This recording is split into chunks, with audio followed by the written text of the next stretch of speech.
परमात्मा के बच्चे जिनको दीक्षा प्राप्त हो चुकी है, उसके परिवार के अंदर एक मिनी आश्रम बन गया। ऐसा स्थान बनाया जाता है जहाँ भगवान के स्वरूप को रखते हैं, जहाँ परमात्मा की ज्योति जलाई जाती है। सभी उठकर वहाँ प्रणाम करते हैं। सुबह और शाम दोपहर को भगवान की चर्चा चलती है, रमैणी होती है, आरती होती है, सुबह के नित्यनेम होते हैं। फिर दिन में जब भी टाइम लगता है, कोई मंत्र कर रहा है, कोई सिमरन सतनाम का कर रहा है, तो कितना माहौल बदल गया। ना उसमें बकवाद बतलावा वो नो बोला, वो नो बोला, उसका नाश होगा, उनका ऐसे नुकसान होने वाला है, वो ऐसे गलती करते हैं।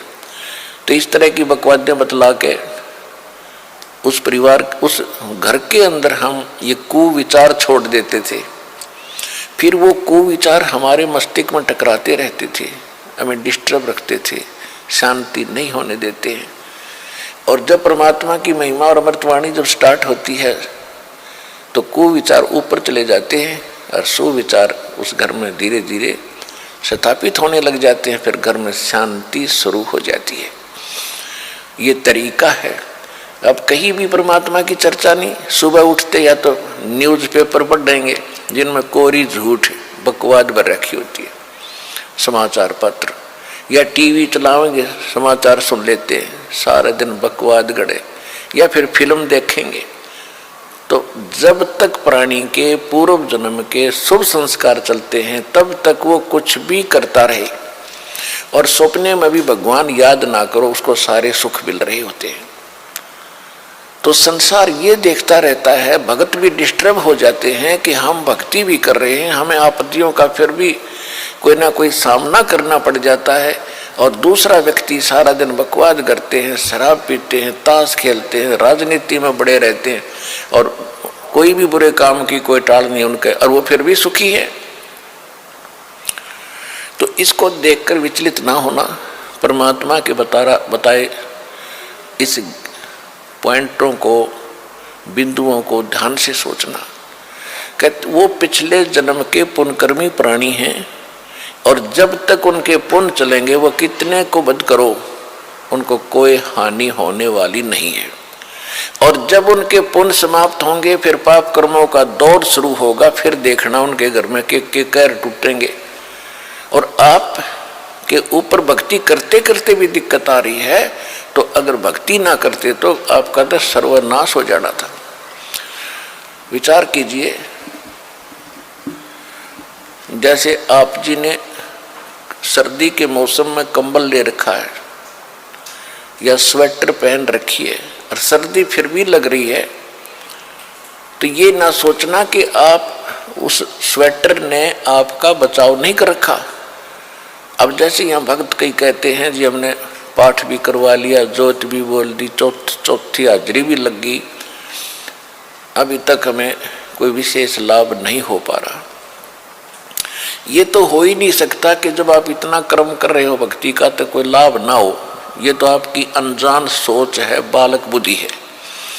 अब जैसे सर्दी का मौसम है, किसी ने स्वेटर पहन ली और फिर भी उसको सर्दी लग रही है, तो ये ना सोचना कि स्वेटर ने अपना काम ना कर रखा। स्वेटर अपना काम कर रही है, लेकिन सर्दी अधिक है तो उसके लिए जर्सी और पहन ले ऊपर के, और उसके बाद भी सर्दी महसूस हो रही है तो कंबल ओढ़ ले।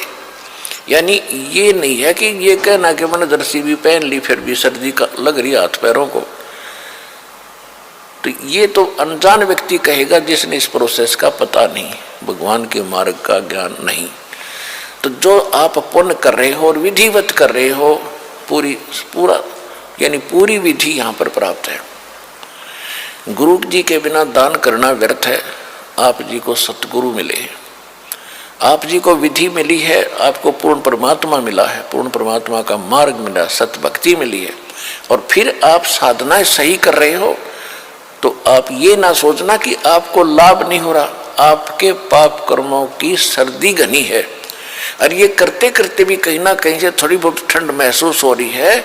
यदि ये ना कर रहे होते तो नमूनिया होकर मर जाते, ये समझ लेना।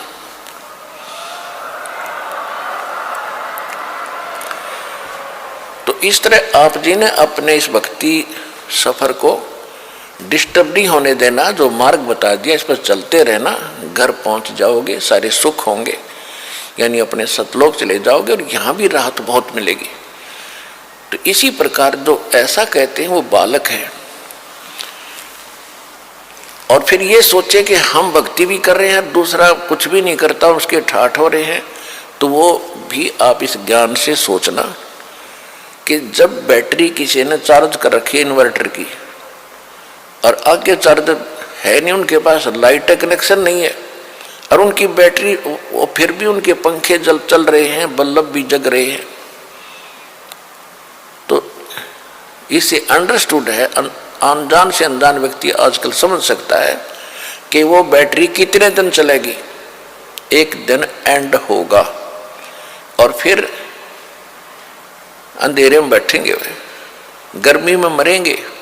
इसी प्रकार जब तक पुण्य कर्मों की बैटरी चार्ज है पूर्व जन्म की, तब तक वो आपको सुखी दिखाई देते हैं, चाहे कितने खोटे खोदो, और आप अच्छे भी कर रहे हो और फिर भी महसूस करते हो हम दुखी। आप दुखी नहीं हो, आपके ऊपर तो ना जाने के कहर टूटना था, भगवान ने आपकी रक्षा कर रखी है।